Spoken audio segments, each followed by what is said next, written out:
Oh, hello. Welcome to today's Decay. We're celebrating births and beginnings. Everything important. This is a dawn of time. January 17th edition. All day. I realized I had done this one last year, and it was a cute one with a dog. But I've been doing a lot of reruns, and I figured I should probably show my face, right? Anyway, what all happened today? 1859, today, Oscar Metenier was born, the creator of the Grand Guignol live spectacle theater in France. And I think 1897 is when it first opened its doors.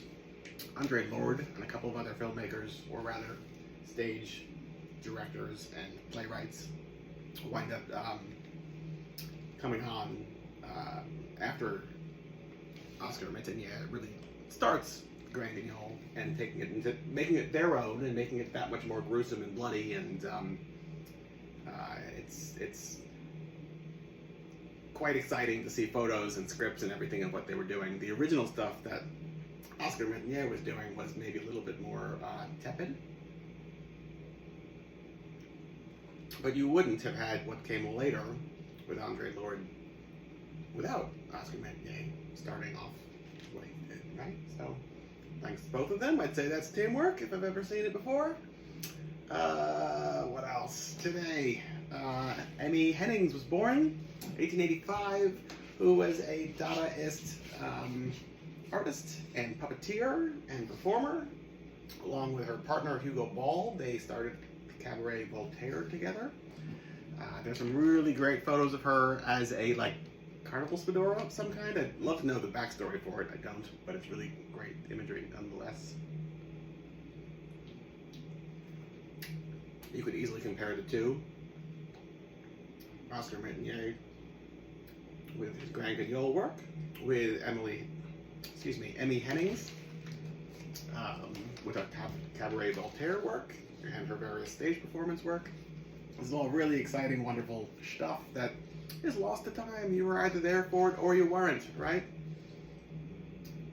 Yeah, which is kind of why I really enjoy live theater. It wasn't, unlike creating live theater, it was never something that it was interested in me as a kid. It was always like Nosferatu and Cabaret de Caligari and all the German expressionist films.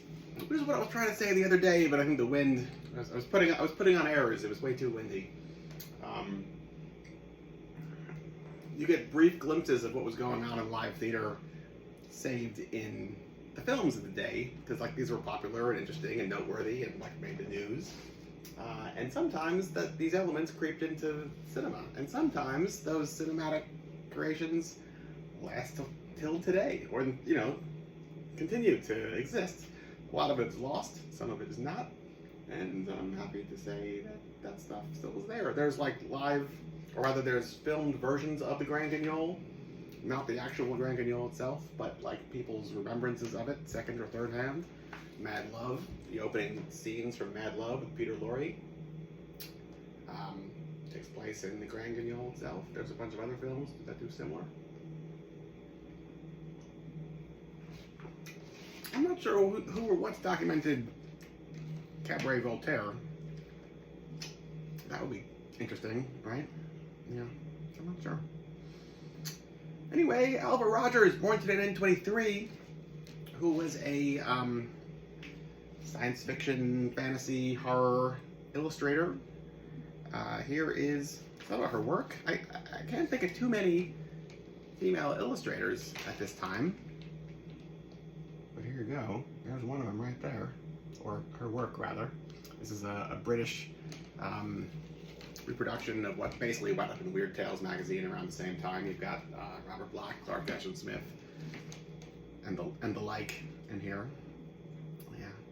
Eartha Kitt, born today in 1927, and Light Vision versus the Ants premiered today on Escape Radio in 1948.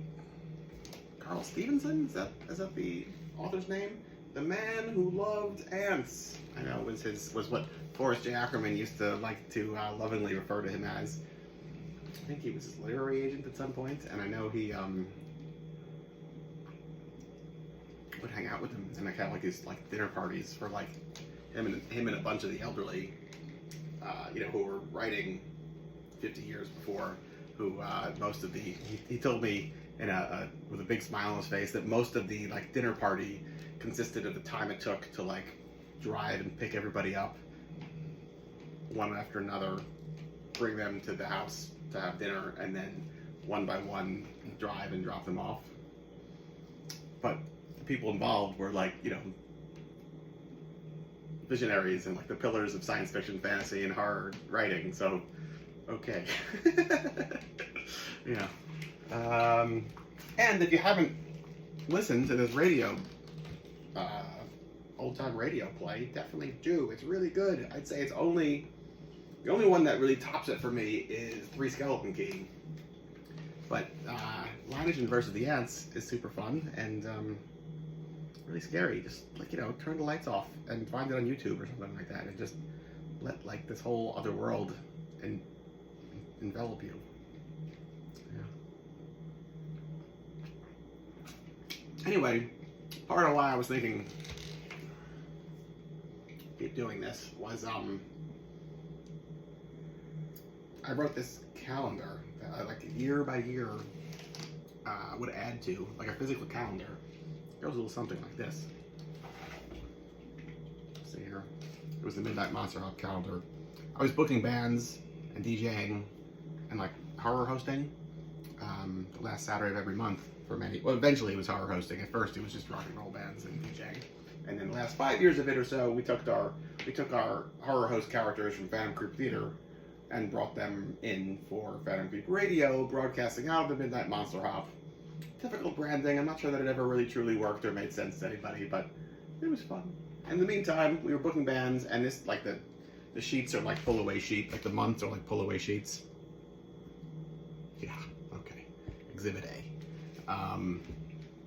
And like, you've got the last Saturday of every month, which was our events at Otto Shrunken Head, with like bands and stuff, and then the rest of the month was just like literally the same things I'm talking about right now. So I don't research this stuff on a daily basis. I just, refer to ye old calendar, and that's the story. But then I realized that everything that I did, because like the last time I did this was probably 5 years ago or so, and like I was kind of adding to it as I was going over like the 5-year span prior to that we started doing these.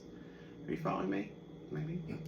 I realized that there's a whole bunch of things that I never made note of that like have happened in the last 5 years for me in my life that I've come across that I've like really enjoyed that I realized wasn't in here. During COVID, I got involved with this like weird fiction book club, and they turned me on to a whole bunch of really awesome writers, especially like modern stuff that I think I've always kind of just been in this hole of like 20s, 30s, I suppose, but be it modern stuff or things from like the early 1800s or whatever, we all over the map,